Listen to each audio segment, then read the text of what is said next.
Коми наградили победителей конкурса «Фотоохота на особо охраняемых территориях». В этом году у конкурса юбилей. За 10 лет сотни участников прислали более 3000 фотографий. Аэросъемка, животный мир, макросъемка, грибы и лишайники, пейзажи и природные явления, водные объекты и растения. К привычным номинациям в этом году добавили работы в видеоформате. Есть постоянные участники и новые имена. В этот раз профессионалы и любители прислали больше 400 работ.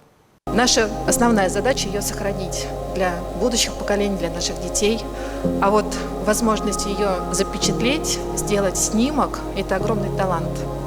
И это благородная миссия. Несколько лет, вот на протяжении уже нескольких лет мы эти итоги подводим, любуемся этими прекрасными фотографиями. Возможность посетить какие-то укромные уголки нашего Коми-края, жителям показать, не только жителям, всему региону и всей стране, насколько уникальна природа Коми-края.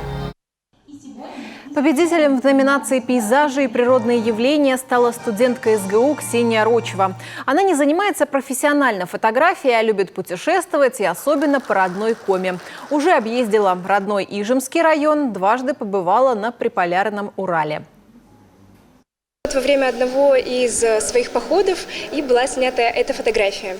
На ней вы видите гору Свердлова и одно из каровых озер. Я подумала, что, наверное, я пойму всю ценность этого кадра только спустя время.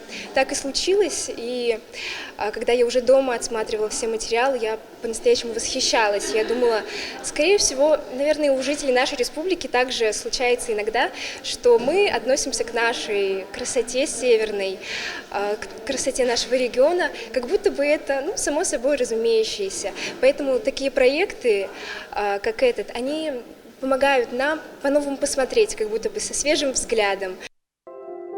Впервые совместно с Миннацем в рамках конкурса реализован проект «Золотые следы». Ученики Микуньской художественной школы выезжали в заказник «Белый в Чернаме», где на экологической тропе в гостях у Верса запечатлели нетронутые уголки нашей природы.